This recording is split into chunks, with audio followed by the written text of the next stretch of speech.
Bismillahirrahmanirrahim. Assalamualaikum warahmatullahi wabarakatuh.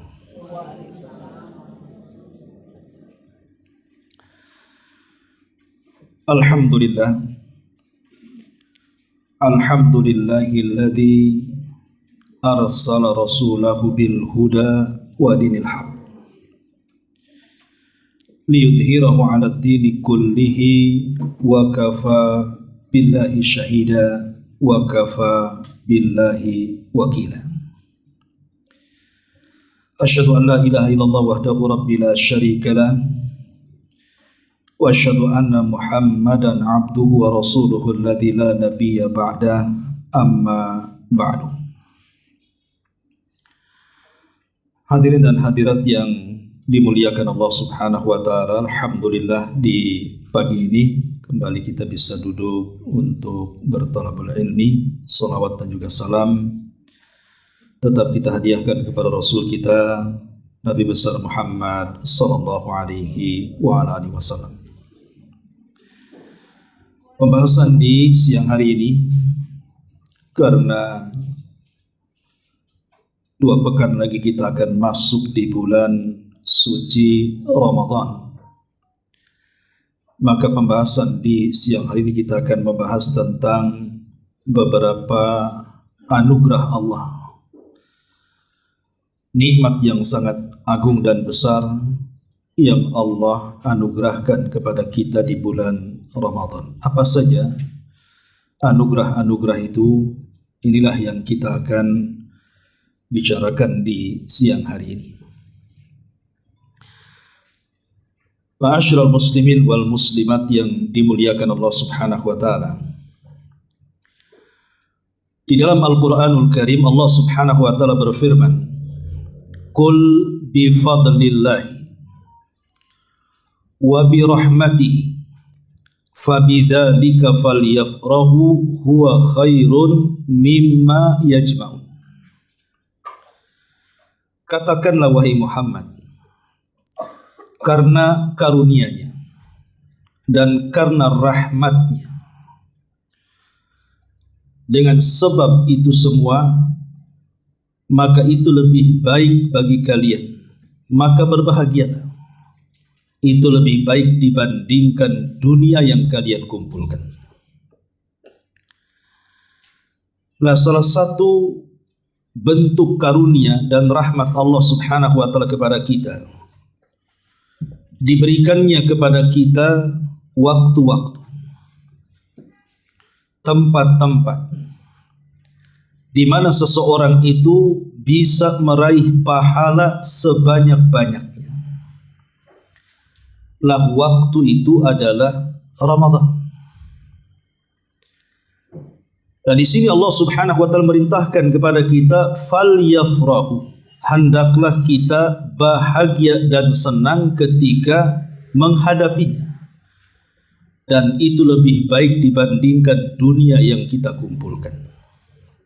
Masalahnya, banyak di antara kaum muslimin yang ketika mendengar akan datangnya Ramadan malah tidak senang, malah kemudian merungsek hatinya itu. Alamak, puasa lagi katanya, lapar lagi saya. Ada orang yang kemudian tidak senang dengan datangnya Ramadan, entah karena mungkin bisnisnya terhenti selama sebulan, tidak bisa jualan di siang hari lagi, atau memang dia terhalang dengan kesenangan dan kemaksiatannya. Karena di bulan Ramadan banyak tempat-tempat maksiat atau tempat-tempat hiburan terbatasi. Akhirnya kemudian dia pun tidak senang menghadapinya. Padahal Allah perintahkan di sini, justru kita harus lebih senang menghadapi Ramadan dibandingkan dunia yang kita kumpulkan. Kalau mau jujur, seandainya kita ini tiba-tiba dianugerahi harta yang banyak, tentu kita senang sekali. Ada orang yang datang tiba-tiba ngasih kunci rumah, umpamanya. Mau rumah enggak, disuka jadi. Ya maulah. Itu senangnya sampai sujud syukur lama sujudnya itu. Ya. kenapa ketika mendapatkan dunia kok kita lebih senang, tapi ketika kemudian berhadapan dengan Ramadan kok malah sempit pula hati kita? Lah inilah berarti ada masalah dengan keimanannya. Padahal Allah mengatakan falyafrahu, berbahagialah, karena di bulan Ramadan itu kesempatan mana lagi yang bisa kita raih untuk mendapatkan pahala sebanyak-banyaknya. Di zaman Nabi ada dua orang bersaudara, dua-duanya masuk Islam. Kemudian setelah masuk Islam, yang pertama dari kawannya meninggal dalam peperangan alias syahid. Dan tentu orang syahid kalau masuk surga kan direct tanpa hisab dan adab. Sementara temannya tidak mati syahid tapi mati biasa, tapi setahun setelahnya. Jadi ada sahabat namanya Talha ini bercerita, aku bermimpi melihat dua orang itu berdiri di pintu surga. Ketika kemudian keduanya dipersilahkan masuk sorga, justru yang dimasukkan sorga duluan adalah yang mati biasa, bukan yang mati syahid. Sehingga para sahabat ini heran mendengar mimpi itu. Maka Nabi SAW mengatakan, kenapa kalian heran? Bukankah orang yang kedua yang mati setahun setelahnya, dia diberikan usia panjang sampai mendapatkan Ramadan? Boleh jadi di bulan Ramadan dia mendapatkan Lailatul Qadar yang pahalanya sama dengan 83 tahun kurang lebih, yang seluruh waktu-waktunya dihabiskan untuk ibadah. Dari sini kita tahu bahwa kalau Allah Subhanahu wa taala memberikan usia yang panjang kepada kita sampai kita mendapatkan bulan Ramadan, maka bahagialah, karena Rasul mengatakan khairukum man tala umruhu wa hasuna amaluhu. Sebaik-baik kalian adalah yang dipanjangkan umurnya tapi diperbaiki amalannya. Karena ada orang-orang yang panjang umurnya justru dihabiskan kemaksiatan. Mendingan mana pendek umur tapi banyak amalannya dengan panjang umur tapi banyak dosanya? Ya tentu yang panjang umurnya banyak pahalanya. Nah, itu jawabannya. Yang celaka itu sudah pendek, segudang pula dosanya. Nah, itu kuadrat ya. Sudah pendek umur maksiat semua. Lah Ramadan, kedatangan Ramadan kepada kita itu sebenarnya sama dengan meningkatkan usia kita, nilai usia kita jadi panjang walaupun tidak panjang hakikatnya, dengan membawa pahala besar, karena akan banyak pahala-pahala yang akan didapat orang di bulan Ramadan itu. Lalu apa saja? Kita masuk yang pertama, atau ya Rahman, anugerah dari Ar-Rahman Allah Subhanahu wa taala di bulan Ramadan itu. Pertama, furidas siyamu fihi, diwajibkan puasa kepada kita. Dan puasa itu adalah sababun lin najati minal atham wa minan nar. Puasa itu penyebab terbesar kita ini selamat dari dosa-dosa dan juga diselamatkan dari api neraka. Makanya Rasul mengatakan as-siyamu junnatun wa hisnu hasinun minan nar. Puasa itu junnah, puasa itu benteng antara kita dengan kemaksiatan kepada Allah, sekaligus puasa juga benteng bagi kita antara kita dan api neraka.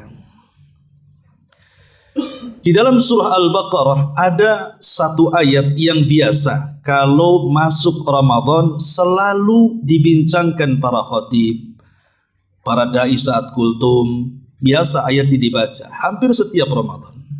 Saya yakin ibu bapak paham dengan ayat ini, kalau tidak terlalu, karena tiap tahun dibaca ayat ini masalahnya. Apa ayatnya? Allah mengatakan, ya ayyuhalladzina amanu, wahai orang-orang yang beriman, kutiba alaikumusiyam, diwajibkan kepada kalian berpuasa, kama kutiba alal ladzina min qablikum, sebagaimana kewajiban itu telah diwajibkan kepada umat sebelum kalian. Apa hikmahnya? La'allakum tattaqun, agar kalian menjadi hamba Allah yang bertakwa. Kita tahu bahwa puasa itu diwajibkan di kota Madinah.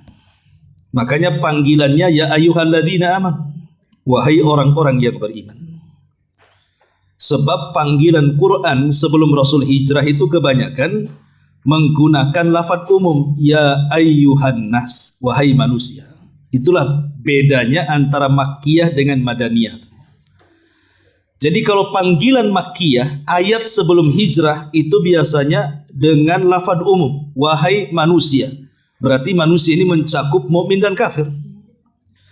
Tapi setelah hijrah Nabi SAW, maka panggilan Quran berbeda. Diganti yang tadinya ya ayyuhan nas menjadi ya ayyuhalladzina amanu, wahai orang-orang yang beriman. Karena kita tahu bahwa periode Madinah, akidah para sahabat itu sudah mantap. Mereka digembleng 13 tahun dengan tauhid di kota Mekah, sehingga ketika mereka hijrah, mereka betul-betul sudah teruji keimanannya. Sehingga kalau seandainya diperintahkan untuk melakukan ibadah apa saja, maka imannya yang menggerakkan. Digerakkan oleh imannya. Karena sudah mantap keimanannya, maka iman itulah yang menggerakkan amal soleh kita. Maka siapapun yang kemudian merasa beriman kepada Allah Subhanahu wa taala, maka wajib terpanggil dengan ayat ini. Kalau tidak, maka kita katakan dia mukmin budak namanya. Dipanggil kok nggak nyaut-nyaut kan gitu ya. Ya sama lah Bu, kalau ada orang jual bakso lewat depan rumah, kita panggil-panggil, bakso, bakso, kok nggak nyaut? Ya kita katakan, oh tukang bakso budak gitu kan gitu ya. Lah ini ayat manggil-manggil ya ayyuhalladzina amanu, kok tak puasa? Mukmin budak gitu. Kok nggak puasa pula? Jadi panggilan orang-orang yang beriman ini panggilan khusus. Kata Abdullah ibn Mas'ud radhiyallahu anhu, kalau kita mendengar panggilan ya ayyuhalladzina amanu, maka dengarkan dengan seksama.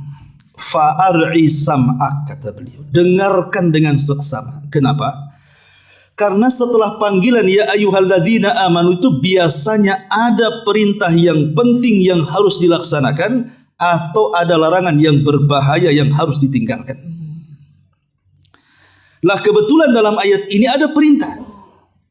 Perintah yang sangat penting sekali. Apa perintahnya? Ya ayyuhalladzina amanu kutiba alaikumusiyam. Diwajibkan atas kalian berpuasa. Jadi puasa itu perintah penting. Kenapa? Karena dia satu dari 5 rukun Islam. Puasa itu kan satu di antara 5 rukun Islam. Bunyal Islam ala khamsin, syahadati an la ilaha illallah, wa iqamis salati, wa ita'iz zakati, wa saumi ramadhan, wa hajjil bait in istata'a ilaihi sabila. Lah diwajibkan puasa ini bukan kepada umat Islam saja, tetapi Allah katakan kama kutiba 'alal ladzina min qablikum, juga diwajibkan kepada umat sebelum kita. Maksudnya di sini bukan cara puasanya, tetapi yang disamakan itu maksudnya kewajiban hukumnya. Karena masing-masing agama itu kan berbeda-beda cara-cara syariatnya, walaupun tujuannya sama, mentauhidkan Allah.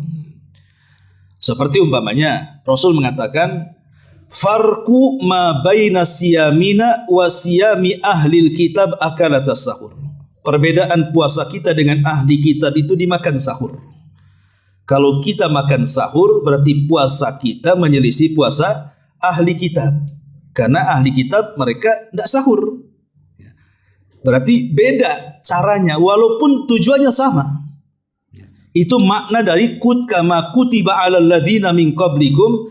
Kemudian tujuannya la'allakum tattaqun. Jadi sasaran puasa itu bukan ke perut, tetapi sasaran puasa itu ke jantung hati. Karena takwa itu kan di hati.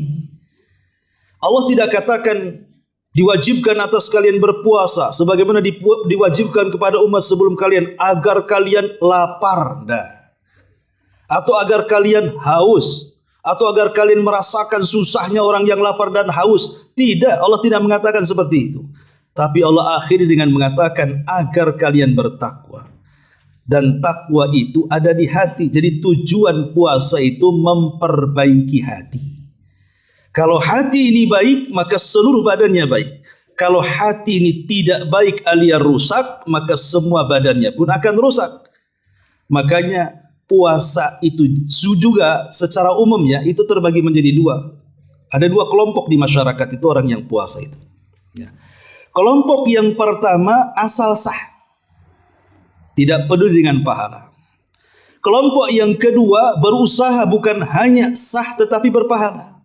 Makanya kalau ibu bapak bertanya kepada saya, ibu sedang puasa nih, tanya Ustadz puasa saya sah atau tidak?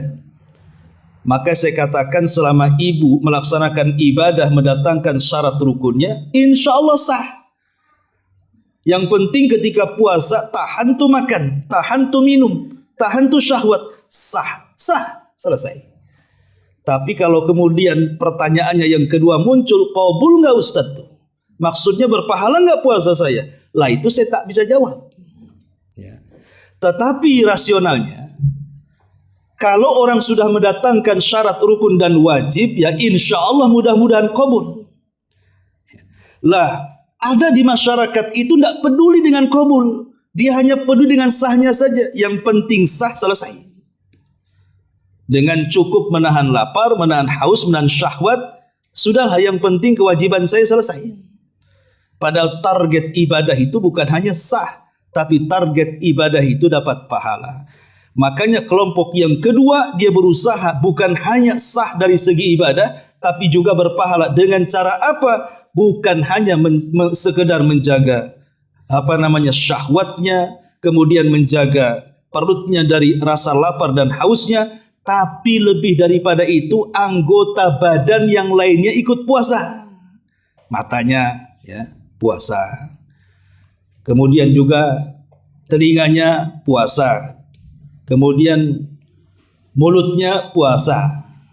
Alhamdulillah, saya nggak pernah lihat ada orang gibah di sini, tapi tidak tahu habis dari sini. Artinya bahwa mulut juga harus puasa, kemudian juga akal, pikiran, tangan, kaki. Lah kalau semua ikut puasa, itulah yang kemudian puasanya bukan hanya sekedar sah tapi dapat pahala. Karena ada hadis Nabi yang mengkhawatirkan seperti ini. Rasul mengatakan rubba sa'imin laisa lahul jaza illal ju'i wal 'atsyi, kata Rasul. Berapa banyak orang-orang yang berpuasa itu dia tidak mendapatkan apapun kecuali hanya menahan lapar dan dahaga. Jangan sampai kita tersentuh dengan hadis ini. Tapi intinya bahwa anugerah terbesar kepada kita di bulan Ramadan adalah turunnya perintah puasa. Karena faedah orang berpuasa itu banyak sekali. Banyak sekali. Ya. Kemudian yang kedua, di antaranya juga di antara anugerah yang Allah Subhanahu wa taala anugerahkan kepada kita, maghfiratul dzunub wal atham. Di bulan Ramadan dosa-dosa kita akan digugurkan.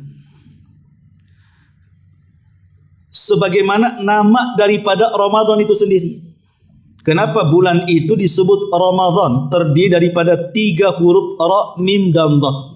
Ramadha yarmadhu ramadhana. Karena arti Ramadha yarmad itu artinya membakar. Jadi Ramadan itu artinya pembakaran. Lalu apa yang dibakar? Yang dibakar itu dosa. Makanya kalau kita lihat ibadah-ibadah di bulan Ramadan itu hampir secara keseluruhan itu menggugurkan dosa. Umpamanya Rasul mengatakan tentang puasa.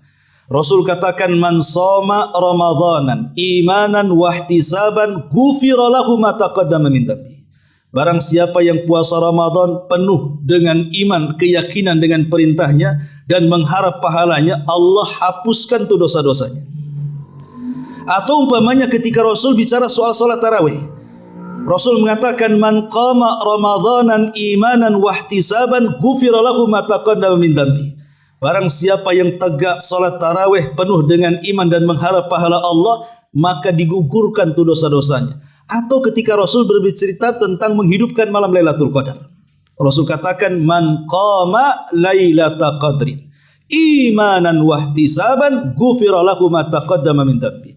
Barang siapa yang menghidupkan malam-malam Lailatul Qadar, yakin dengan pahalanya, yakin dengan perintahnya, mengharap pahalanya, maka Allah akan gugurkan dosa-dosanya. Seolah-olah kalau kita melihat 3 hadis ini, 24 jam Ramadan itu isinya hanya penghapusan dosa. Karena kan puasa siang hari, tarawih malam hari, Lailatul Qadar malam hari, sehingga seolah-olah siang dan malam itu di bulan Ramadan tempat gugurnya dosa. Dan ini anugerah. Ya. 24 jam setiap harinya digugurkan dosa kita coba. Dengan puasa dan tarawih itu. Anugerah terbesar luar biasa. Padahal boleh jadi mungkin setahun kita ini banyak melakukan dosa. Bahkan boleh jadi ada sebagian saudara kita yang baru hijrah tahun ini. Mungkin dia 40 tahun tidak pernah sholat, tidak pernah puasa, tidak pernah ibadah. Kemudian datang hidayah, taubat dia. Bisa saja tuh bertobat kepada Allah Subhanahu wa taala, kemudian dia mulai sholat, mulai puasa, mulai ibadah yang lainnya. Walaupun secara hukum hitungan dagang itu belum balance itu. Belum kembali modalnya kan, dosanya kebanyakan, pahalanya baru sedikit, cemana mau balik modal tuh. Tetapi kan Allah menyediakan waktu-waktu, di mana waktu-waktu ini terkadang bisa menebus dosa yang sudah kita lakukan bertahun-tahun. Contoh umpamanya dengan adanya malam Lailatul Qadar, di mana orang yang mendapatkan malam itu akan mendapatkan 83 tahun pahala orang beribadah kan. Padahal usia kita saja tidak sampai 80 tahun. Ya. Tapi jangan kemudian kita kias dengan tabungan yang ada di rekening. Ah, saya sudah mendapatkan Lailatul Qadar nih. Berarti sudah mendapatkan 83 tahun. Ah, pray dululah ibadah habis Ramadan. Masih punya stok semuanya kan. Enggak begitu juga. Karena kita tidak tahu kematian kita kapan. Tapi yang jelas bahwa anugerah terbesar di bulan Ramadan yang kedua, dihapuskannya dosa-dosa. Kemudian yang ketiga, anugerah Allah Subhanahu wa taala di bulan Ramadan adalah masyru'iyatul qiyam. Disyariatkannya salat tarawih. Disyariatkannya salat tarawih. Dan alhamdulillah masyarakat kita ini masih banyak yang sadar gitu. Kalau datang bulan Ramadan tidak ada masjid, tidak ada musola, sampai ke tempat sendal jadi tempat sholat. Saking banyaknya. Tapi bertahan hanya seminggu saja. Biasanya udah masuk dari teras ke dalam masjid tuh. Nanti minggu terakhir ya tinggal berapa saf saja. Karena sibuk pindah ke mall persiapan lebaran. Itu yang banyak. Tapi kan kita lihat kesadaran orang tarawih di bulan Ramadan itu luar biasa kan. Luar biasa. Ya, apalagi di kampung-kampung tuh. Sampai aminnya jerit-jerit tuh. Ya kan? Tapi di sini menunjukkan bahwa masih adalah kesadaran bahwa ini anugerah yang sangat indah, yang orang tidak pernah tahajud loh selama setahun, dia bisa tahajud akhirnya. Kan tarawih kan tahajud yang diawalkan, salat malam yang diawalkan itulah tarawih. Sepanjang setahun kita tidak pernah tahajud, masya Allah datang Ramadan bisa pula kita salat malam. Karena Rasul mengatakan syaraful mu'min qiyamuhu bil laili. Kemuliaan seorang mukmin itu karena dia bisa menegakkan salat malam. Ini anugerah yang ketiga, salat tarawih. Bahkan barang siapa yang salat kemudian Rasul mengatakan man qama ma'al imam hatta yansarifa kutiba lahu qiyamul lailatin. Barang siapa yang salat bersama imam tarawih, kita tidak berpaling sampai imam berpaling, maka kita dicatat menghidupkan malam dengan sholat malam satu malam suntuk. Asal syaratnya apa? Jangan buyar sebelum imam pergi. Maka kita dinilai satu malam itu sholat malam. Terkadang begini, imamnya 23 rakaat. Kita pula memilih yang 11 rakaat. Pas 11 kita pulang pula. Nggak boleh. Ulama mengatakan tidak boleh. Tetap kita harus ikut. Walaupun keyakinan kita 11, berimam kepada yang 23, ikut saja. Sampai selesai bersama mereka. Selama sholatnya tumakninah. Kita tidak membahas masalah jumlah. Kita membahas masalah cepat kilatnya. Jangan seperti yang 7 menit 23 rakaat. Yang kedengaran dolin sama amin saja. Jangan itu. Nah itu kalau gitu ya enggak perlu kita sholat di belakang dia. Ini yang harus dipahami. Kemudian yang keempat, dari anugerah Allah terbesar kepada kita di bulan Ramadan adalah wujud Lailatul Qadri. Adanya Lailatul Qadar. Dan kita tahu bahwa malam Lailatul Qadar adalah malam terindah dalam setahun bagi seorang mukmin. Karena di malam itu Allah sedang mendaur ulang takdir kita. Di malam itu Allah perintahkan para malaikat yang ada di langit turun semua ke bumi. Sampai Imam Ibnu Katsir ketika mentafsirkan Lailatul Qadar itu, surah Lailatul Qadar, sampai kepada ayat tanazzalul malaika, malaikat turun. Apa kata Imam Ibnu Katsir menukilkan sabda Rasul bahwa adadul malaikati ka'adadil hasai fil ardi. Jumlah malaikat yang turun itu sejumlah kerikil yang ada di bumi. Coba banyaknya itu malaikat yang turun. Saya kira saya kasih kerikil 1 lori saja ibu tidak bisa ngitung. Gimana cara ngitungnya satu-satu? Lah ini sebanyak yang ada di bumi, siapa yang bisa ngitung? Nah malaikat itu sebanyak itu turun semua ke bumi. Makanya disebut Lailatul Qadar itu ada yang mentafsirkan Qadar itu sempit artinya. Malam yang penuh dengan kesempitan karena berdesak-desakannya malaikat jadi sempit. Ya. Jadi itulah malam, belum lagi kemudian di malam itu kita dicatat ibadah kita sama dengan 83 tahun lebih menghabiskan waktu kita untuk beribadah. Dan sebagian ulama atau jumhur mayoritas para ulama mengatakan bahwa Lailatul Qadar itu terjadi di 10 akhir bulan Ramadan. Lebih tepat lagi di tanggal-tanggal ganjil antara 21, 23, 25, 27 dan 29. Tapi kata para ulama, kalau ingin mendapatkan Lailatul Qadar, cari dari permulaan Ramadan. Kalau ingin mendapatkan malam Lailatul Qadar, carilah malam itu dimulai dari awal Ramadan. Dan terus istiqomah sampai akhir Ramadan. Maka kita pasti akan mendapatkan Lailatul Qadar. Jangan menggunakan ilmu teropong. Karena kalau sudah pakai ilmu teropong, nanti tanggal 20 hilang dari masjid. 21 nongol. Ya. Kenapa kemarin tak datang? Iyalah kemarin kan tanggal genap katanya. Nah itu dalilnya. Nah, kok sekarang rajin? Tanggal ganjil. Nah gitu. Dia tidak tahu kalau puasa di negeri kita itu ada yang mendahului, ada yang mengakhiri. Pemerintah umpamanya kan, dia Jumat umpamanya, nanti ormas tertentu Sabtu gitu. Ini yang ganjil yang mana satu nih? Ya. Intinya bahwa jangan pakai ilmu teropong. Nanti 24-nya ngilang lagi, 25 muncul lagi. Ini mah puasa Daud namanya. Kadang datang, kadang enggak kan gitu. Jadi enggak akan dapat kalau pakai ilmu teropong itu. Pokoknya 10 akhir Ramadan hidupkan saja. Karena kita tidak tahu antara yang genap dengan yang ganjil itu yang mana satu. Maka Lailatul Qadar ini adalah anugerah terbesar yang Allah anugerahkan kepada kita. Kemudian yang selanjutnya juga di antara anugerah adalah sabda Nabi SAW. Kata Nabi SAW, "Idza kana awwalu lailati min syahri Ramadan." Apabila datang di permulaan di bulan Ramadan, tanggal 1 Ramadan. Sufilati syayatin, maka setan-setan akan diikat dan dibelenggu. Wa maradatul jin, dan jin-jin yang jahat.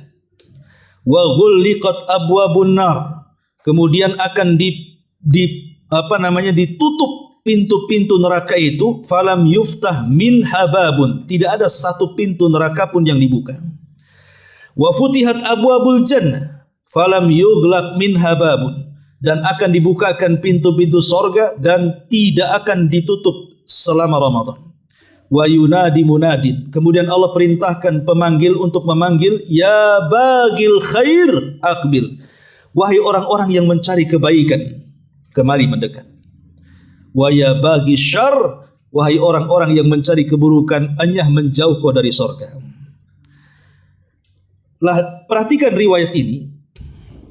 Nabi SAW apabila datang di permulaan Ramadan, awal-awal Ramadan, maka Rasul mentabsyir, menghabar gembirakan kepada kita tentang 3 perkara yang akan berlaku di bulan Ramadan. Pertama, di mana Ramadan itu menjadikan pintu-pintu sorga terbuka. Yang kedua, Ramadan menjadikan pintu-pintu neraka tertutup. Yang ketiga, Ramadan menjadikan setan-setan terikat dan terbelenggu. Dalam riwayat, pintu-pintu langit terbuka. Di sini ada faedah besar apa? Bahwa Ramadan adalah fursatun litaghyir. Bahwa Ramadan itu kesempatan emas untuk melakukan perubahan hidup. Kalau alam semesta saja berubah, langit bisa berubah dengan terbukanya pintu-pintu selama sebulan. Sorga juga berubah dengan terbukanya pintu-pintunya yang 8 selama sebulan. Alam neraka saja berubah sampai semua pintu-pintu yang tadinya terbuka tertutup rapat sampai sebulan. Alam setan saja sampai ada sebagian setan itu diikat dan terbelenggu selama sebulan. Artinya ada perubahan di macam-macam alam gitu ya. Lah kalau seandainya kemudian alam ini bisa berubah dengan kedatangan Ramadan, masa bagi kita tidak ikut berubah di bulan Ramadan? Harusnya ini kesempatan berubah. Karena kita tahu bahwa Ramadan ini merubah segalanya. Orang yang tadinya bakhil jadi dermawan bisa kok di bulan Ramadan itu. Orang yang tadinya jarang ke masjid, aktif pula dia di masjid. Orang yang tadinya puasa, ikut pula dia puasa. Karena di bulan Ramadan itu tidak ada masjid yang paling ramai kecuali di Ramadan. Coba bayangkan di luar Ramadan masjid ramai, enggak. Kalau Ramadan berjubel-jubel orang ke masjid. Ya. Tidak ada orang yang baca Quran seramai Ramadan. Sampai di masjid-masjid itu semuanya baca Quran. Sampai jam 3 malam itu gak berhenti. Entah orang entah kaset. Ya. Tapi yang jelas bahwa Quran itu dibaca tuh di bulan Ramadan. Bahkan orang yang bakhil loh, gak mau sedekah, antar iftar dia ke masjid-masjid itu. Bahkan sekarang ada trending di jalan-jalan sekarang ini pindah. Ada orang lewat berhentiin, sangka mau jualan, rupanya ngasih. Ya. Jadi luar biasa loh. Ini kan kesempatan kalau perubahan yang terjadi di Ramadan itu dipertahankan sampai setelah Ramadan, kan luar biasa. Artinya tarbiyah 1 bulan itu untuk setahun yang akan datang. Berapa banyak orang-orang yang membuka aurat di bulan Ramadan, dia tutup auratnya. Oke lah pakai jilbab layangan, jilbab layangan. Tapi jangan pula habis Ramadan terbang pula jilbabnya. Yeah. Nah, tapi di sini kita tahu bahwa Ramadan itu fursah sebenarnya. Jadi sebuah kesempatan untuk berubah. Yang merokok saja bisa dia tak merokok. Coba kalau diteruskan. Ya. Yang tukang rumpi, tukang gibah lu ya, berhenti di bulan Ramadan. Tak tahu kalau habis maghrib ya. Tapi kan selama puasa itu tidak ada orang ngerumpi itu. Sekarang ngerumpinya pakai handphone saja, nyebar hoax. Lah dari sini kita tahu bahwa dengan perubahan alam semesta mulai dari langit, sorga, neraka dan alam jin yang berubah karena kedatangan Ramadan, mestinya jadi pelajaran juga fursatun litaghyir. Ini kesempatan kita juga merubah diri. Dan ini anugerah yang Allah Azza wa Jalla berikan kepada kita. Nah, dalam hadis ini ada 3 anugerah sekaligus. Pertama, dibuka pintu sorga. Sebagian surah hadis mengatakan, apa yang dimaksud dibuka pintu sorga? Ada yang mengatakan ya ala hakikatihi, betul-betul dibukanya dibuka.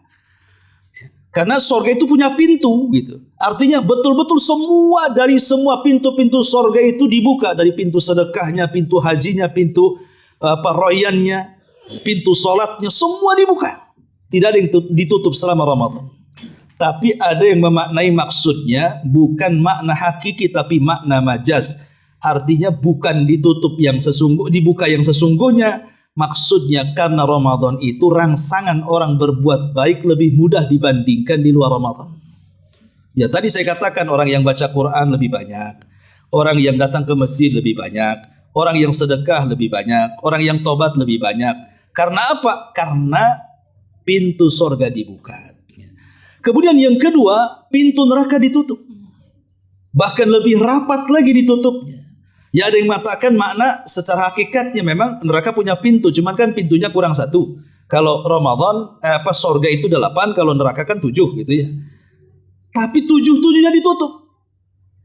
Tapi ada juga yang memaknai majaz, maksudnya bukan pintu neraka yang ditutup, maksudnya karena bagi ahli maksiat di bulan Ramadan itu mereka disempitkan, tidak leluasa untuk maksiat. Ya kan lihat di negeri-negeri Islam itu, kadang-kadang ada peraturan diskotik libur selama Ramadan, alhamdulillah kan. Tempat lokalisasi libur selama Ramadan. Bahkan penjual-penjual kaki lima saja tidak boleh berjualan kecuali pakai tabir. Ya, yang kelihatan itu kaki kursi ke bawah, yang ke atas tak kelihatan gitu ya. Nanti kita nengok ke bawah bukannya kaki kursi saja, kaki orang pun ada di situ. Rupanya lewat belakang kan. Intinya bahwa agak sempit lah maksiat itu. Itulah yang dimaksud pintu neraka itu ditutup. Adapun setan diikat, ya ada juga yang mentafsirkan betul-betul diikat. Tapi siapa yang mengikatnya? Ya. Ada yang mengatakan tidak semua setan diikat. Yang diikat itu berdasarkan riwayat ini artinya marodahnya. Marodah itu artinya setan yang paling jahat yang kalau goda itu sampai ke tingkat kufur dan musyrik gitu ya. Tapi kalau setan ecek-ecek ya masih berkeliaran. Ada yang memahami seperti itu. Tapi ada juga yang mengatakan bukan diikat yang sesungguhnya, ini makna majaz. Makna majaz itu artinya karena Ramadan itu setan tidak leluasa menggoda kita. Kalau kita punya musuh, ada 2 orang, yang satu diikat di tiang, yang satu berkeliaran. Kira-kira mengalahkan musuh yang terikat dengan yang berkeliaran mudah yang mana? Mudah yang diikat lah, tinggal dipentungi saja dia nggak bisa melawan. Namanya diikat. Lah yang berkeliaran ini kan susah, dia sama-sama lepas ikatannya. Ya. Sehingga ketika kita di bulan Ramadan, ketika sulit melawan setan di luar Ramadan, di dalam Ramadan itu kita bisa melawan setan. Sehingga setan ini dia tidak leluasa menggoda kita karena kita melawan. Ya, lebih mudah mengalahkan setan di bulan Ramadan karena yang baca Quran di mana-mana. Ya, baca Quran di mana-mana, orang lagi ibadah semua di mana-mana, agak kesulitanlah setan itu kemudian menggoda kita. Sehingga yang memungkinkan kita berbuat dosa di bulan Ramadan itu bukan dorongan setan, tapi dorongan hawa nafsu. Setannya diam saja, hawa nafsunya yang mendorong kita berbuat jahat. Ya, ini pun jawaban sederhana bagi pertanyaan yang sederhana. Ustadz katanya setan diikat. Tapi kok masih banyak orang yang gibah itu di Ramadan, ya kan? Itu jawabannya apa? Ya setannya nengok saja. Yang nyuruh itu hawa nafsunya. Ya, karena orang itu kan melakukan kejahatan tidak mesti sumbernya setan. Bisa saja hawa nafsu yang kemudian berusaha untuk memerintahkan kepada keburukan. Inna nafsa la ammaratun bisu. Ini juga anugerah di bulan Ramadan. Kemudian selanjutnya anugerah di bulan Ramadan adalah min ataya Ramadan istijabatud du'ai wal itku min nari. Dikabulkannya doa-doa kita selama Ramadan, bahkan dijauhkan atau dibebaskannya kita dari api neraka. Di dalam Al-Quran kita tahu bahwa ayat tentang istijabah doa atau mustajab doa itu bunyinya adalah wa idza sa'alaka ibadi anni fa inni qaribun ujibu da'watad da'i idza da'ani falyastajibu li wal yu'minu bil allahum yarshudun. Inilah ayat tentang pengabulan doa. Apabila hamba-hambaku ya Muhammad bertanya kepadaku, bertanya soal diriku, katakan aku dekat. Akulah yang mengabulkan doa setiap orang yang memanjatkan doa kepadaku. Oleh karena itulah maka suruhlah mereka beriman kepadaku agar mereka mendapatkan petunjuk. Ayat tentang pengabulan doa dan tentang kedekatan Allah dengan hambanya itu terletak di surah Al-Baqarah. Jadi ayat ini wa idza sa'alaka ibadi ini kan terletak di surah Al-Baqarah. Dan kita tahu bahwa ayat ini diletakkan di antara 2 ayat yang bicara soal Ramadan. Jadi ayat tentang pengabulan doa itu diselipkan di ayat-ayat Ramadan sama Allah. Karena ayat sebelumnya bicara tentang syahrul Ramadan alladzi unzila fihil Quran, bulan Ramadan diturunkan Al-Quran. Kemudian ayat wa idza sa'alaka ibadi, apabila hambaku bertanya soal aku, katakan aku dekat. Kemudian setelahnya uhillat lakum lailatas siyam arrafathu ila nisaikum. Dihalalkan kepada kalian menggauli istri-istri kalian di malam hari bulan Ramadan. Lah, ayat tentang kedekatan kita dengan Allah atau Allah dekat dengan kita dan mudah mengabulkan doa kita itu diselipkan oleh Allah di ayat-ayat Ramadan. Apa hikmahnya? Ulama tafsir mengatakan, seolah-olah Allah ingin katakan, aku dekat dengan kalian, tetapi akan semakin dekat lagi kalau datang bulan Ramadan. Jadi kedekatan Allah itu lebih dekat dengan kita. Ketika kedekatan Allah jauh lebih dekat lagi dengan kita, maka faktor pengabulan doa yang kita panjatkan itu lebih mudah dikabulkan dibandingkan di luar Ramadan. Maka ini kesempatan emas untuk memperbanyak doa, khususnya di 3 waktu di bulan Ramadan. Jangan tinggalkan doa. Pertama, inda fitri, saat menjelang berbuka. Karena ada hadis yang mengatakan, salasu da'awatin mustajabah. 3 manusia yang akan dikabulkan doanya dan pasti mustajab. Kata Rasul salah satunya, da'watus shaim inda fitri. Doa orang yang berpuasa saat berbuka itu mustajab sekali. Maka saya nasihatkan kepada ibu-ibu, kalau sudah jam-jamnya berbuka jangan sibuk di dapur. Ya, minimalnya 10 menit atau 15 menit sebelum adzan itu sudah kelar semuanya. Kalau ibu mau buat makanan untuk berbuka atau untuk sumbangan ke masjid, pokoknya 15 menit atau 10 menit berhenti. Ya, berikan kesempatan hak kita dengan Allah. Itu kesempatan emas kita berdoa. Kita sudah lelah, letih, menahan lapar, menahan dahaga, menahan syahwat. Kemudian kita diberikan waktu yang sangat istimewa. Setelah 1 harian kita puasa, rupanya ditinggalkan begitu saja. Waktu itu kan sayang itu. Ya, sayang sekali. Jadi sibukkan dengan doa. 10 menitlah jadi sibukkan dengan doa sebelum adzan. Jangan menyibukkan pegang remote control. Cari channel azan yang paling cepat kan itu. Ini kayaknya kalau channel Jakarta cepet nih. Kan beda berapa menit dengan Batam ini. Ya. Jadi itu kesempatan emas. Ini yang pertama. Yang kedua, sulusul lailil akhir. Di sepertiga malam akhir. Jangan kemudian terfokus kepada sahurnya saja. Tapi fokuskan juga 5 menit untuk doa jadilah. Karena di bulan Ramadan itu sepertiga malam akhir dipastikan kita bangun. Kalau di luar Ramadan untuk bangun di sepertiga malam akhir itu malasnya luar biasa. Bangun itu karena kedinginan, ingin kencing, tidur lagi. Ya. Tapi kalau di bulan Ramadan mau tidak mau kita dipaksa bangun sama obrok-obrok di luar itu. Sama masjid teriak-teriak suruh bangun. Sahur, mau tidak mau kita bangun kan.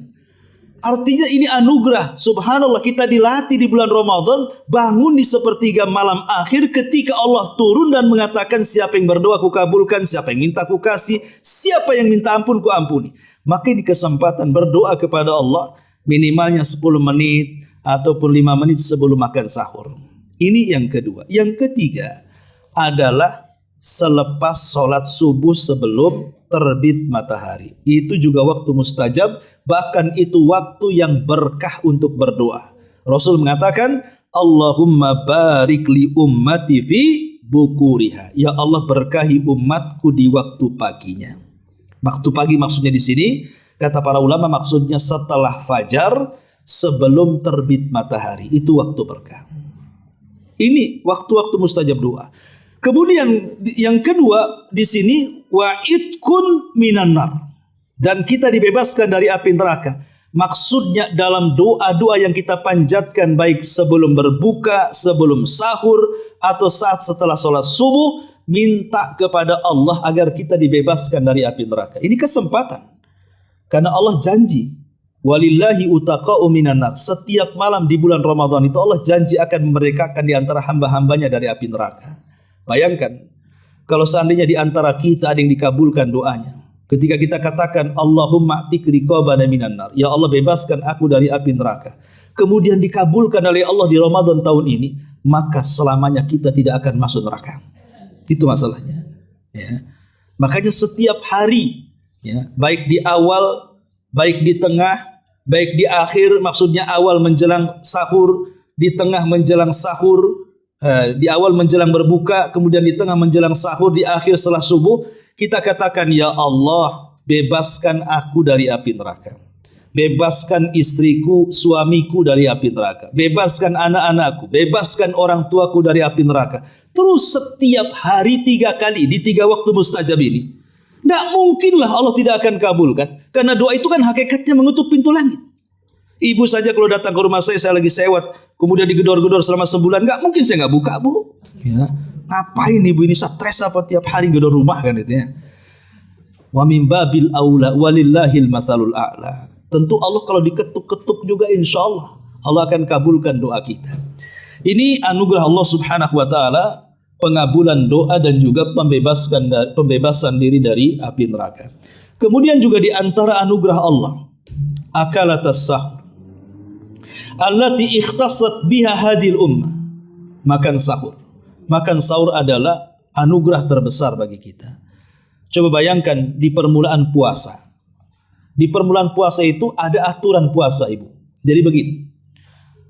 Ketika puasa Ramadan diwajibkan, maka semua para sahabat puasa. Tapi ada aturan.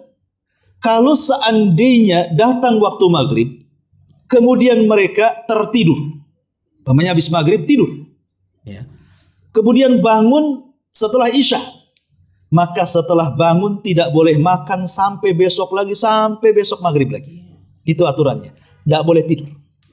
Sempat tidur saja, berarti bangun dia sudah harus puasa. Nggak ada sahur. Ya. Itu permulaan puasa. Sampai ada seorang laki-laki dari Ansor, saya lupa namanya.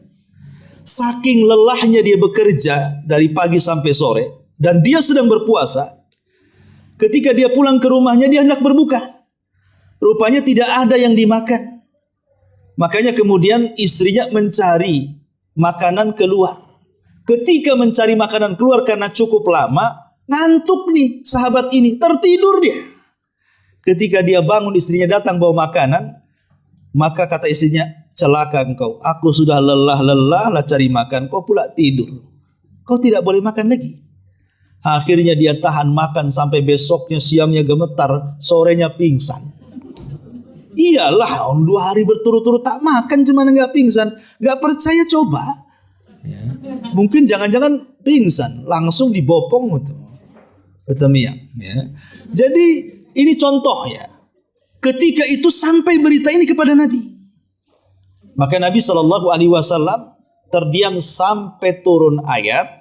Uhillat lakum lailatas siyam arrafathu ila nisaikum. Dihalalkan bagi kalian di malam hari di bulan Ramadan bukan hanya makan, berhubungan suami istri aja boleh. Ya. Jadi dimansuh tuh. Yang tadinya kalau habis tidur nggak boleh makan, nggak boleh berhubungan, sekarang boleh. Allah berikan rukhsah keringanan kepada kalian sehingga akhirnya sejak saat itu sampai hari ini seseorang boleh makan, boleh minum, boleh melakukan hubungan asal setelah maghrib sampai waktu terbit fajar. Allah mudahkan, Allah luaskan tuh. Ya. Intinya di sini bahwa sahur itu bagian daripada anugerah. Karena dengan adanya sahur kita bisa bertahan dengan ibadah. Makanya kenapa Syekh Shalih Fauzan mengatakan, jangan sampai sahur itu terlampau malam. Karena kalau sahur terlampau malam itu sama dengan menambah waktu puasa. Umpamanya sahur jam 2, berhenti jam 3. Berarti puasa dari jam 3 sampai maghrib. Itu kan nambah jam namanya. Ya, tentu jam 8 sudah lapar jadinya. Ya. Tapi kalau sahurnya mengikuti ala Nabi, 50 ayat. Andai kata kita membaca 50 ayat, berapalah waktunya? Anggaplah 20 menit. Kalau kita baca 50 ayat dengan tartil. Berarti sahurlah 20 menit atau 30 menit sebelum azan. Jadi kalau selesai sahur, ya, selesai sahur anggaplah makan 20 menit, ada 10 menit lagi ke adzan subuh, kita bisa gunakan untuk minum, kita bisa gunakan untuk menunggu waktu sholat kan itu. Artinya pas waktu start puasanya tuh. Kita tidak nambah jam dalam puasa sehingga kita bisa kelar, bisa kuat tuh badannya. Tapi kalau seandainya puasanya malam-malam, ya, apalagi ada yang menjamak, ya, sahur dengan bukanya itu jadi satu. Kan ada tubuhnya. Karena ada orang-orang yang puasa itu kayak puasa dendaman itu. Awas, aku siang tak apa-apa lapar, nanti maghrib. Dia kadang ngancam maghrib gitu. Apa-apa aku mati-matian lapar, tapi nanti maghrib. Sehingga akhirnya ada orang-orang itu yang siang hari mati-matian menahan lapar, malam hari mati-matian kekenyangan. Kan ada tuh orang kayak gitu tuh. Karena apa? Karena makanan yang dibeli di pasar kaget yang ada di meja, kan semuanya ada di meja tuh Bu. Itu pindah ke perut semua tuh. Ya. Lah itu kan jadinya kan lemes jadinya. Bawaannya ngantuk saja kan, isya ngantuk, tarawih ngoat kan susah jadinya. Akhirnya yang dibaca imam disalahkan, dasar kepanjangan. Dia ngantuk kok. Kalau dia nggak ngantuk kan dia bisa tuh. Akhirnya nggak mau sholat, cari pula imam yang paling cepat yang 7 menit yang ada dolinnya tadi. Ya. Lah ini kan contoh saja bahwa sahur ini anugerah sebenarnya. Makanya dipisah. Ya kalau bisa sahur itu makan. Jangan dikenyangkan malamnya. Sehingga nanti kan sahur bisa minum saja kan itu. Bukan, nanti akan memadorotkan ketika siangnya. Kita lemas badannya sehingga mau baca Quran malas jadinya. Mau zikir malas, mau ini malas. Karena apa? Kurang tenaga. Nah inilah anugerah kepada kita dalam Ramadan adalah akalatus sahur. Apalagi makan sahur adalah berkah karena menyelisihi ahli kitab. Kemudian juga di antara anugerah Allah Azza wa Jalla di bulan Ramadan adalah mudarasatul Quran. Di mana kita diperintahkan atau dianjurkan di bulan Ramadan untuk memakmurkan Al-Quran.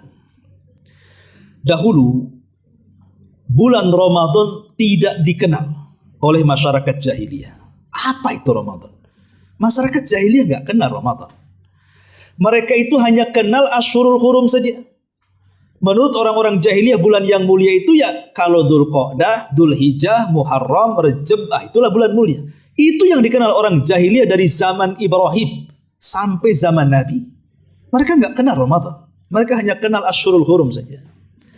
Lah baru setelah diutusnya Nabi Shallallahu Alaihi Wasallam, kemudian Al-Quran turun kepada Nabi Shallallahu Alaihi Wasallam tepat di bulan Ramadan. Disitulah naik pamor Ramadan bahkan mengalahkan Asyurul Hurum.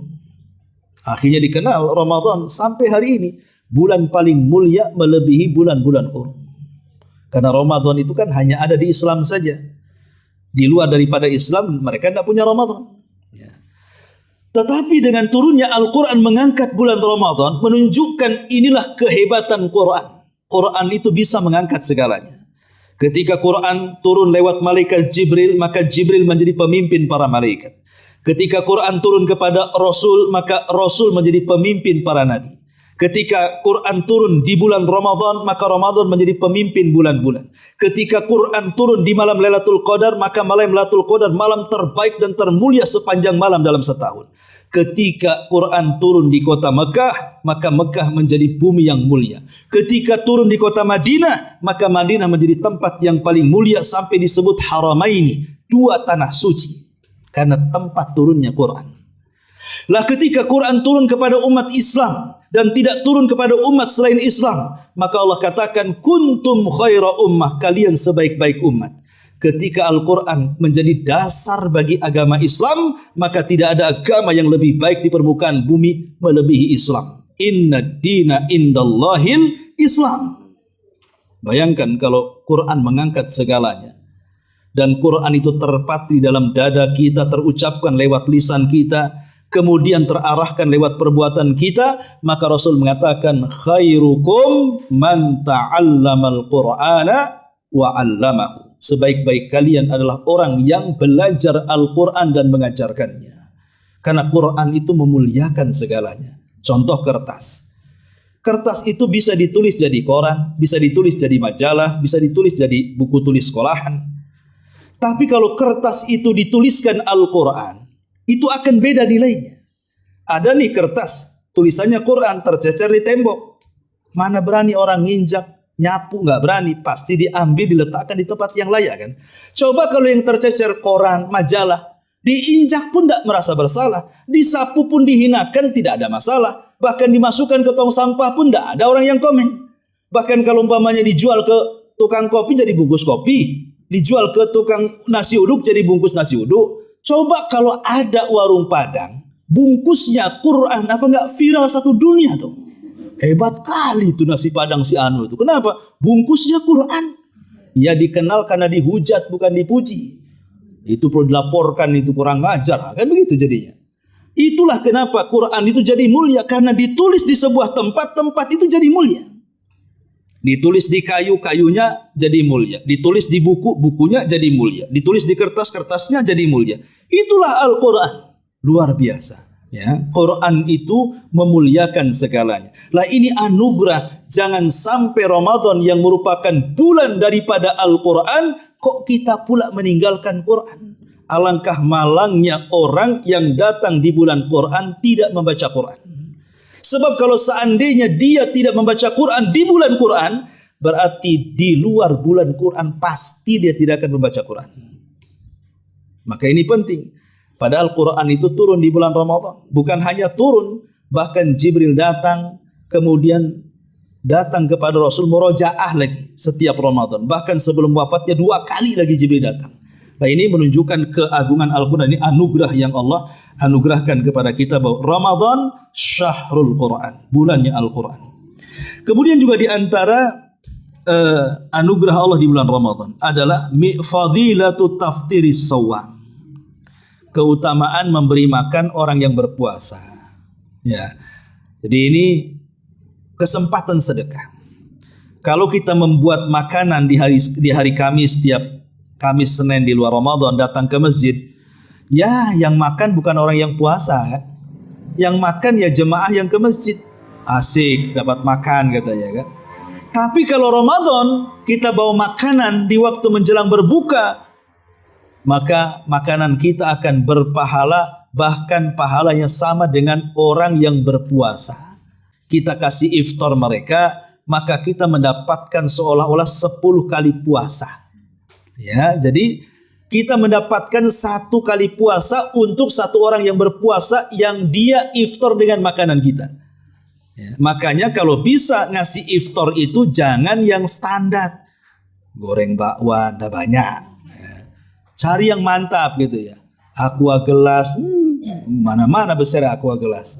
Ya kalau bisa itu yang ada warna-warnanya minumannya Bu ya. Yang pelangi, yang dilirik orang, itu minuman apa kayaknya enak. Karena orang puasa itu kan melihat sesuatu kayak Fata Morgana Bu. Ya. Wah ini enak nih kayaknya. Padahal nggak enak tuh. Tapi nengok warnanya saja enak, pengen coba. Walaupun habis minum muntah gitu ya. Tapi memang orang puasa membawanya seperti itu tuh. Kalau bisa itu cari perhatian orang yang berpuasa. Ya, cari yang enak-enak. Yang nggak pernah orang ngasih ibu kasih. Biasanya gorengan ibu kasih ke buli Arab pemanya kan. Wah pasti orang berebut tuh. Ya, supaya kan intinya kita menjadikan orang puasa itu makan dari makanan kita. Ya jangan asal-asalan gitu. Nanti malah kemudian gak dimakan. Nah ini yang harus dipahami. Bahwa orang yang memberi makan orang puasa itu mendapatkan pahala orang yang sedang berpuasa tanpa mengurangi pahala dia sedikit pun. Kemudian juga di antara ataya rahman, anugerah Allah di bulan Ramadan, ada beberapa orang yang memang diringankan untuk tidak puasa. Sebagiannya qadha, sebagiannya fidyah. Ya. Contoh umpamanya orang yang sedang haid dan nifas, nggak perlu puasa. Puasa pun tidak sah. Itu keringanan. Tapi harus di qadha kalau sudah di luar Ramadan. Dan ini waktunya Sya'ban. Ibu yang punya utang, ini Sya'ban ini segera bayar. Jangan kebiasaan utang nggak dibayar sama orang, sama Allah pun nggak dibayar juga. Itu kebiasaan buruk tuh ya. Jadi ini harus dibayar. Tapi kan keringanan orang haid dan orang nifas tidak boleh puasa. Kemudian yang kedua, orang yang sakit dan orang yang safar. Itu pun qadha. Ya, kecuali satu, sakitnya tidak diharapkan kesembuhannya. Atau dia seorang nenek, seorang kakek yang sudah tua, yang sudah pikun. Dan dia tidak sanggup puasa, maka cukup fidyah. Jadi orang yang bayar fidyah itu menurut pendapat yang kuat, menurut saya, wallahu a'lam, ya, adalah seorang kakek yang sudah tua renta dan dia tidak sanggup puasa, ya, dia pikun gitu, apalagi pikun kan itu. Kemudian yang kedua orang sakit yang kata dokter nggak boleh sakit, nggak boleh sembuh selamanya. Itu namanya sakit yang tidak diharapkan kesembuhannya. Kata dokter jangan puasa nanti masalah. Maka 2 orang inilah yang boleh bayar fidyah. Tapi yang lainnya tidak boleh bayar fidyah. Semuanya qadha. Apakah dia wanita hamil, apakah dia yang menyusui, ya, apakah dia orang sakit, orang musafir, maka itu semuanya qadha. Ini pendapat yang kuat wallahu a'lam. Ya. Ini tapi yang jelas bahwa ini juga salah satu anugerah yang Allah anugerahkan kepada kita. Termasuk juga i'tikaf. Ini juga anugerah dari Allah adalah i'tikaf, dan i'tikaf itu hukumnya sunnah muakkadah. Nabi itu tidak pernah meninggalkan i'tikaf sampai dia mati. Setelah dia mati, istri-istrinya melanjutkan sampai mereka meninggal. Jadi i'tikaf itu makanya disebut sunnah muakkadah. Disunahkan, ya. Dan maksudnya i'tikaf di sini artinya luzumul masjid taqarruban ilallah. Ada niat tinggal di masjid dalam rangka mendekatkan diri kepada Allah. Walaupun hanya 1 jam. Namanya di bulan Ramadan ini nyengaja dari ibu karena nggak ada kegiatan di rumah, masjid pula depan rumah kan itu. Sengaja saja entah 1 jam niat ingin ke masjid baca Quran. Maka selama 1 jam baca Quran dengan niat di masjid tinggal itu sudah diiktikaf namanya. Ya, entah malamnya, entah sorenya, entah siangnya. Walaupun iktikaf yang paling sempurna tentu 10 hari bulan Ramadan itu paling sempurna ya. Dimulai di tanggal 20 dan diakhiri di malam 1 Syawal. Itu yang paling sempurna. Tapi karena di zaman sekarang kan mungkin banyak kesibukan, tidak sempat 10 hari, atau kadang malamnya saja siangnya hilang, dan begitu seterusnya, maka bolehlah mungkin kita ambil setengah harinya, atau ambil malamnya, kalau sibuk sekali ambil 1 jamnya. Intinya bahwa iktikaf itu kita berniat tinggal di masjid beberapa waktu dalam rangka beribadah kepada Allah Subhanahu wa Ta'ala. Kemudian juga di antara hikmah ataupun ataya Ramadan, ya, anugerah bulan Ramadan. Bulan Ramadan ini syahrul al-intisar. Itu bulan kita mendapatkan kemenangan. Ya. Kita tahu bahwa musuh kita itu ada 3. Pertama syaitan, yang kedua hawa nafsu, yang ketiga orang kafir yang menyerang Islam. Itulah musuh kita di dunia. Pertama setan, dan itu mbahnya, ya. Itu biangnya itu setan tuh, iblis ya. Kemudian yang kedua hawa nafsu, yang ketiga orang kafir yang menyerang Islam. Lah 3 macam musuh ini insya Allah kalau kita mau memakmurkan Ramadan dengan benar, kita bisa melawan 3-tiganya. Pertama setan. Tadi saya sudah singgung, setan diikat di bulan Ramadan sehingga musuh yang terikat lebih mudah dilawan. Apalagi kemudian kita sholat malam harinya, ya, kemudian juga membaca Quran, dan setan tidak suka dengan Quran. Kemudian puasa di siang harinya, sementara setan masuk ke jalan darah kita. Dengan puasa kita melemahkan jalan darah sehingga lemah pula dia di dalam darah tersebut. Dan kita bisa menundukkan setan. Ya, ini yang pertama. Yang kedua syahwat yang diciptakan dari hawa nafsu. Jadi kita bisa melindungi hawa nafsu, menekan hawa nafsu. Kalau menghilangkan mustahil ya. Karena hawa nafsu itu kan tempatnya di jantung. Jadi kalau ibu mau menghilangkan hawa nafsu, operasi jantung, buang jantungnya, ganti jantung pisang. Nah itu baru hilang hawa nafsunya. Ya. Cari jantung pisang, ganti. Nanti keluar pisang dari mulutnya tuh. Intinya bahwa mustahil hawa nafsu itu dihilangkan. Yang bisa hanya ditekan. Dan Imam Ibnul Qayyim mengatakan bahwa puncak dari hawa nafsu itu adalah lahirnya syahwat. Dan syahwat itu puncaknya di 4 tempat. Pertama, fudhulut ta'am wasyarab, berlebihan makan dan minum. Yang kedua, fudhulul kalami, berlebihan dalam bicara. Yang ketiga, fudhulun naumi, berlebihan dalam tidur. Yang keempat, fudhul mukhalatatin nas, berlebihan di dalam berteman, bergaul, main, dan begitu seterusnya. Ini puncak dari syahwat. Lah 4-empatnya bisa kita lawan dengan puasa. Pertama, fudhulut ta'am wasyarab, bahwa berlebihan makan dan minum itu menjadikan kita malas. Ya kan, kalau orang banyak makan sampai kenyang, yang harusnya sepertiganya untuk bernapas dihantam juga untuk gorengan, gitu Mbak. Nah, ini kan orang malas akhirnya. Bawaannya nguap-nguap kan? Sengaja memang didorong-dorong sama setan, makan lu yang banyak sampai kenyang. Akhirnya kan lemes dia ibadah. Lah Ramadan dengan puasa kan kita menahan lapar kan. Jadinya kita tidak berlebihan dari makan dan minum. Bagaimana akan minum mau lagi puasa? Kan itu. Ini satu. Yang kedua, banyak ngomong. Kalau tidak puasa itu kan bisa gibah sampai 3 kali sehari Bu ya. Pagi ngerumpi, siang ngerumpi, malam pula nyebar hoax kan itu. Itu kalau tidak puasa. Tapi kalau puasa kan minimalnya lisan kita tertahan. Karena puasa itu udah paling malas orang ngomong. Paling malas orang ngomong itu, bawaannya meludah, bawaannya kering, ditelan ludah, kemudian habis banyak-banyak ditelan lagi, kumpulin telan lagi. Orang puasa kan, dia ngumpulin ludah, telan lagi, udah kering kan gitu. Nanti kalau sudah agak sore kena angin mereng, karena apa? Lemas katanya. Ya. Jadi memang gitu bawaannya orang puasa, malas dia, malas ngomong. Ya. Minimalnya berhentilah itu orang-orang rumpi itu. Kemudian juga orang yang puasa itu lapar, dan biasanya orang lapar itu susah tidur. Makanya ada istilah, saya ini kalau malam nggak bisa tidur Pak Ustaz. Kenapa? Harus makan katanya. Kalau nggak makan nggak bisa tidur. Memang lapar itu memang nggak bisa, cacingnya itu kemana-mana tuh. Tapi aneh di zaman sekarang ada orang puasa kuat tidur. Tidurnya itu dari subuh sampai asar. Itu kan masalah kan itu. Ya memang orang ini karena sudah diagendakan malamnya begadang. Ya kalau malam begadang jelas yang jadi malam jadi siang kan. Coba kalau normal malam tidur, siang itu orang puasa susah tidur tuh. Karena bisa menekan ya syahwat daripada tidur. Kemudian mukhalatutun nas. Syahwat itu kan sumbernya dari banyaknya main ke kawan. Kalau di luar Ramadan sih mau hantam kemana saja, mau ngerumpi di mana saja, mau kemana saja, kita nggak ada peduli, haus tinggal minum. Tapi kalau Ramadan diajak jalan siang-siang, mikir 2 kali itu. Bagus aku ngadem kayak dicari yang 4 AC-nya satu ruangan, biar nggak batal kan itu. Daripada aku pusing kan, mereka nggak mau juga. Kadang orang diajak ngabuburit pun sekarang udah nggak mau, apalagi Batam nih panas. Minimalnya berkurang lah kita ini main-main keluar. Lah itu bisa dimenangkan. Ini kalau cerita tentang syahwat. Adapun kalau orang-orang kafir dalam sejarah sudah jelas. Perang Badar terjadi di bulan Ramadan. Siapa yang menang? Kaum muslimin. Fatu Mekah terjadi di bulan Ramadan. Siapa menang? Kaum muslimin. Sampai Allah abadikan idza jaa nasrullahi wal fath. Ketika datang pertolongan Allah di Badar dan ketika datang Fathu Mekah, semua terjadi di bulan Ramadan. Kemudian juga Baitul Maqdis ditaklukkan di bulan Ramadan dan begitu seterusnya.